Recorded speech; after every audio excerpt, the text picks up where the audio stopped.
Hello guys, I hope you're doing wonderful. So today I wanted to do a video that's pretty close and special to my heart. In terms of healing, in terms of growth, just figuring out who we are in these bodies, in these incarnations of human beings. And that is talking about sexuality and healing through sexual shame. So I think it's pretty common for people to hold shame for sex and for sexuality. I think a main reason for this, there's a few, but one of the main ones is just how taboo it is in society to talk about this, to bring it up. People are just like really weird about it.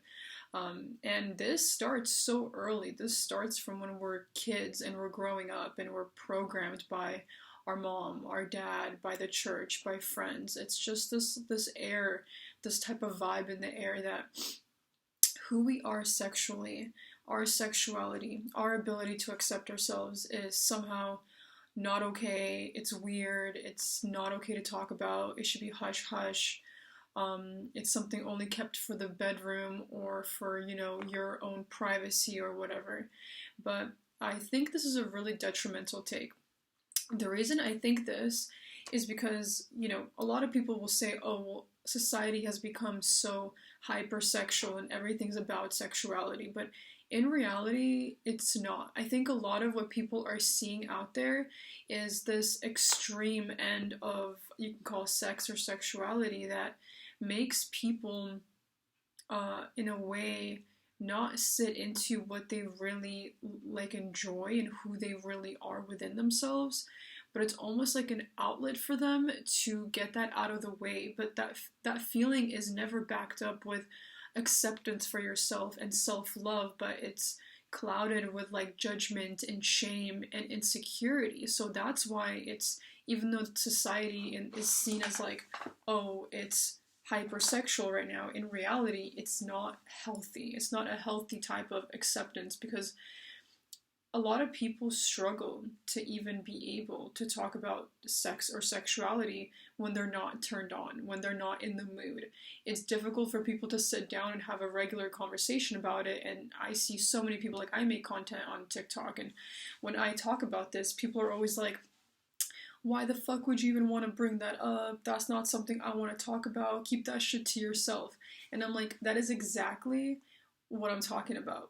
You can't even sit down and talk about it because there's feelings of shame, of insecurity, of some kind of fear. There is this underlying energy within society, within a lot of people that have sexual shame, that it's not okay for me to say this because of A, B, and C. But it all comes down to our lack and inability to accept who we are. When we're growing up, especially if you have, caretakers that have a certain viewpoint on sex and sexuality, you're gonna pick that up. Even if they are not explicitly straightforward telling you, this is what I think about sex, and it's a very negative viewpoint, you will pick up on those energies. And when we're kids, we are constantly trying to just figure out who we are, how we feel about things, what things mean, how we should go about them, what our beliefs are supposed to be, who we are. And all of that comes from a reflection of the people around us that are essentially teaching us everything about life.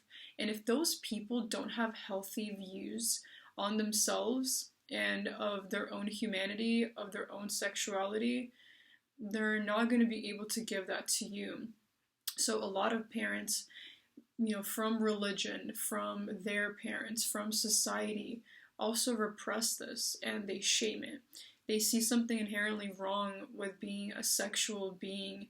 And I deeply understand this feeling because I have myself struggled a lot with sexual shame. This came from all the shame I felt from my caretakers growing up and how they treated and spoke about sex and sexuality and how uncomfortable they were. And you know what that does to children when parents act this way is it makes them feel like there's something inherently wrong with them, because when you become an adult or you become older and you realize, okay, sex is how everybody's here. That's how I'm here. Everybody's here through this action. But for some reason, the people in my circle, the people that I'm like being raised with, see this as a really gross, weird, uncomfortable, shameful thing. So does that mean that I was born from shame, from this uncomfortability, from this gross feeling that they're holding about where, this energy lies? So this type of stuff is never explicitly even said, right? It's not like someone, your mom sits you down and she's like, hey, yeah, I feel this way about this, and you came from that, and I feel shame. I feel like it's gross. I feel like I don't accept myself. I don't accept this. And you're like, oh, okay. All of this is like an undercurrent. It's all underneath what is not being said. You're essentially reading through the energy between the lines.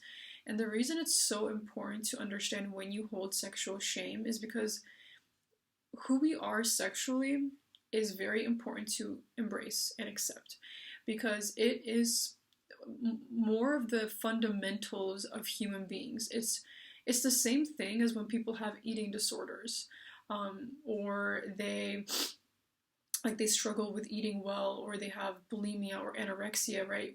Something that is fundamentally we need to be doing in life is eating, sleeping, going to the bathroom, procreating.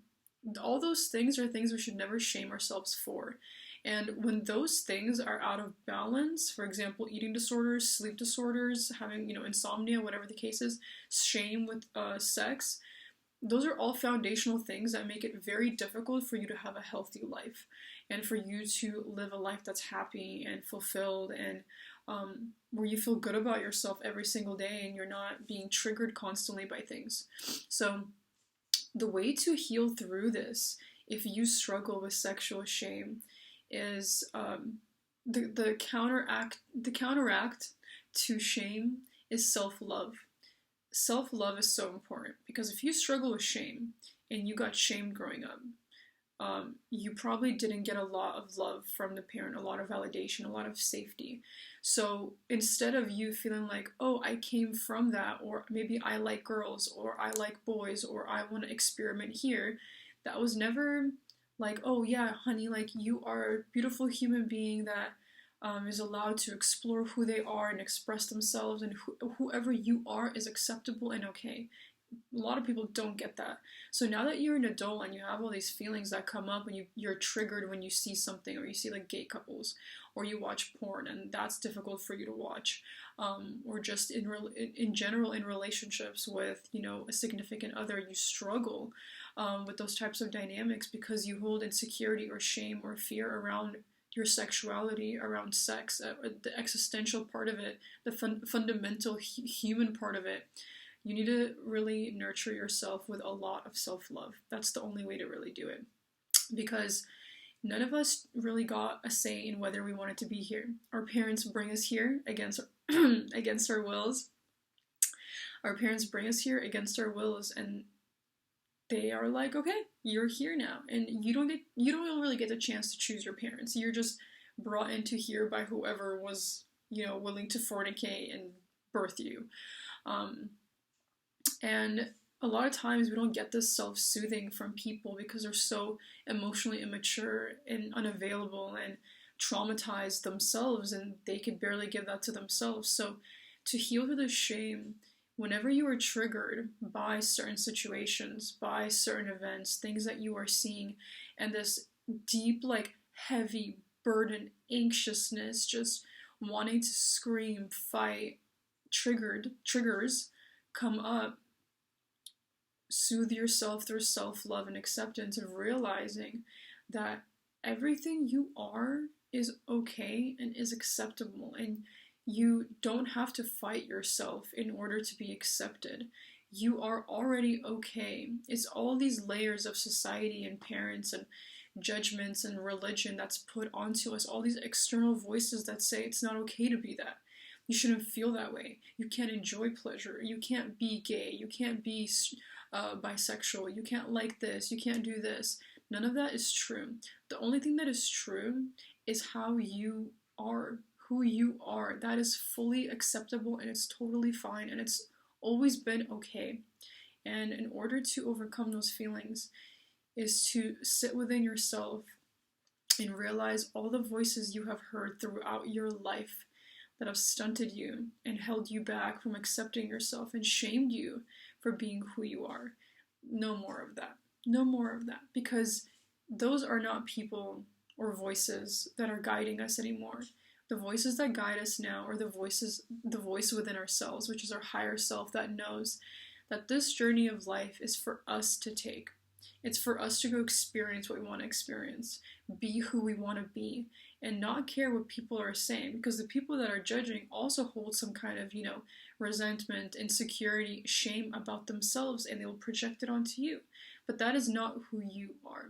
So the way to heal this is through self-love, words of affirmation, loving on yourself, giving yourself grace to exist and be here in the world. I feel like healing through shame, people think it's really hard and really difficult, but the biggest part is recognizing and knowing when you are triggered, and soothing and guiding yourself through those moments and realizing why you are triggered. That is where the healing and growth happens, because you are essentially rewriting the pattern over and over and over when you choose something differently when you are going through these triggers.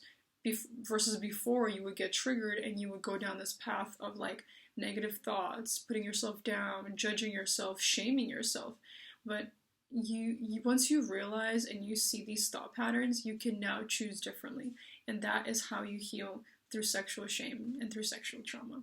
I hope you guys enjoyed the video. I am doing one-on-one healing work with clients. I do hour sessions, so if you're interested, go to the link in my bio to schedule a session with me. And yeah, I hope you guys enjoyed the video, and I will see you guys in the next one.